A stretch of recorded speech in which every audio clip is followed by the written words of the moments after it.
mga kababayan, itong dalawang babae, itong nakaputi at naka-blue, sila po yung mga taga Muntinlupa na na-scam na sabi nila ay rally daw po ni BP Inday Sara Duterte ang mangyayari dito sa EDSA. Subalit, nagulat na lamang po sila nung sinasabi at sinisigaw na impeach BP Inday Sara Duterte. Kaya talagang umalis sila. Pinangakuan din sila daw ng pera. Pero ngayon, iniwan po sila. Ngayon, uuwi sila na walang pera, pamasahe pa uwi. Nakakalungkot ang ginawa nilang pang-i-scam dito. So ito pa rin mga kababayan ang nagpapatuloy na rally nitong mga rallyhista, no, na kagrupo ni Shelo Magno. So ito, grabe. Ayan nga po ang sinasabi nila na milyon-milyon daw po ang sumama at nandito sa bahagi po ng EDSA Shrine. Pero mga kababayan, no, kung titingnan nyo yan, grabe, kukonti lamang yan. Nasaan yung sinasabi nila na milyon ng rallyhista o ng ating mga kababayan na darating dito, no? So ang nangyari mga kababayan, talagang nag-cause lang sila ng traffic. Nag-cause lang sila ng traffic dito sa ating mga kababayang nagto-travel. Ayan o. Sumigaw na rin yung gwardiya, Marcos kami. Ayan o.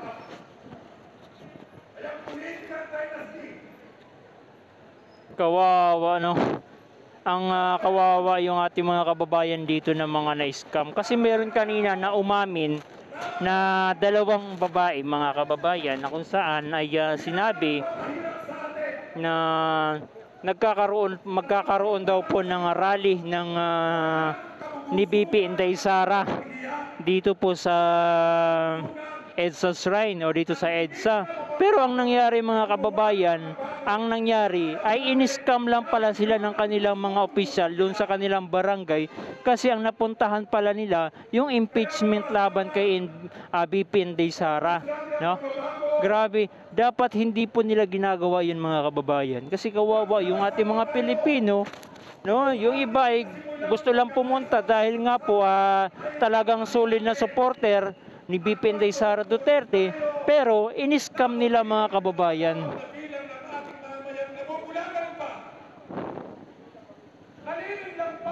So ayan oh, grabe. Yan yung sinasabi nyong 41% ng mga supporter, no? Yan po ay hindi galing sa amin na 41%, no? Hindi yan galing sa amin yung word na 41% na pupunta dito sa EDSA. Kundi yan po mga kababayan ay 41% ay sinabi po ni De Lima. Oh. So ayan nga ba ang sinasabi nila mga kababayan, no? Kayo ang humusga. At kaninang umaga na talagang naaktuhan natin yung listahan, no? Katulad na lamang po nagkaroon ng listahan ng pagkain dito sa EDSA Shrine ay talagang pinicturan noong isang pulis nung tawag nito yung parang agent nila yung mga naglilista ng pagkain. Ngayon dito naman naglilistahan po sila ng mga pangalan. Hindi ko alam kung para saan yung listahan na yun. Hindi naman pwede sabihin natin mga kababayan na pagkain kasi saglit lamang po sila nagrally kanina doon sa may bahagi ng EDSA People Power Monument. So nagpahinga na sila, yung iba nagsiuwian na. Saglitan lamang po ang ginawa nilang rally kanina. Bukod pa ito mga kababayan, no? Pangalawa ito sa rally, no?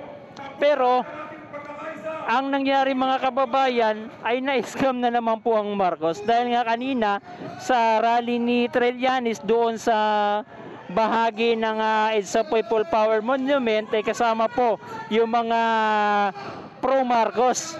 Tapos yung mga kasama nila mga rallyista doon na anti-Marcos ay anti-Duterte, may mga kasama din silang anti-Marcos, anti-Romualdez. Nandito ngayon sila, no? Kumbaga, talagang binubutol nila ang ating mga kababayan kasama na nga yung supporter ni Marcos. Kasi nga, kanina, ang sigaw nila, impeach VP Sara, pero pagdating dito sa bahagi ng EDSA Shrine, ay impeach sa VP Sara, kasama na yung binabakbakan nila ng husto si Marcos at Romualdez. Pero karamihan ng kanilang mga binabanggit at sinisigaw mga kababayan ay patungkol lamang sa kay BP Inday Sara Duterte. Talagang ibang ginagawa nila dito. Talagang ini-scam yung ating mga kababayan Pilipino na mga supporter ng mga Duterte para pumunta dito para isigaw-sigaw. Kaya lang talagang meron tayong mga kababayan kanina na nag-back out dahil nga hindi nila matiis na ganun ang sinasabi. Samantala, yung in-invite sila, ang sabi naman ay patungkol sa kay rally ni BP Inday Sara Duterte. Grabe ang nangyayari ngayon, kabayan. So ayun mga kababayan, ay ganito po yung naging sitwasyon ngayon dito sa ikalawang setup ng kanilang rally dito. Ito naman po ay rally naman ng pinamumunuan ni Shelo Magno, mga kababayan. Ang dito, yung mga umatid na mga Marcoses kanina sa rally ni Trillanes ay nandito rin po sila sa rally ni Magno, na kung saan doon kay Trillanes binabakbakan lamang po si BP Inday Sara Duterte. Pagdating dito, yung mga sumali doon kay Trillanes ng Marcoses, pagdating dito binabakbakan din yung si Marcos. Ay wala na talagang mapuntahan ito si Marcos kasi nga talagang kabilaan po yung bumabakbak sa kanya. So ayan yung sinasabi po nila na million, majority 41% ng mga Pilipino ay nandito o sumusuporta doon sa impeachment ni BP Inday Sara Duterte. Pero yung mga nakikita natin mga kababayan dito ay karamihan yung mga nandito ay mga kabataan. Yung mapapansin natin, kabataan na tila ay nahugot lang nila doon sa mga lansangan, sa mga daanan at dinala nila dito. Yan po ang sitwasyon ngayon dito sa may EDSA Shrine, no? At kung mapapansin nyo at makikita nyo, yung sinasabi nilang majority, no, 41%, ay ganito lamang po, no? Halos ilang porsyento lamang, no, ng ito yung EDSA Shrine, yan. Itong EDSA Shrine. So, biglaan lang nilang blinak itong bahagi ng kalsada. Akala ko sobrang dami talaga. Grabe. Sobrang dami nga talaga mga kababayan. Sobrang daming langaw. No?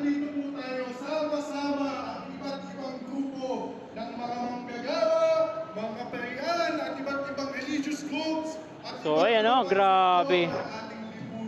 Ang kawawa dito yung mga ating mga motorista. Bigla nilang hinarangan ito dito. Samantala mga kababayan, hindi naman dapat nila ginawa ito. Kung gusto nila, doon sila pumesto.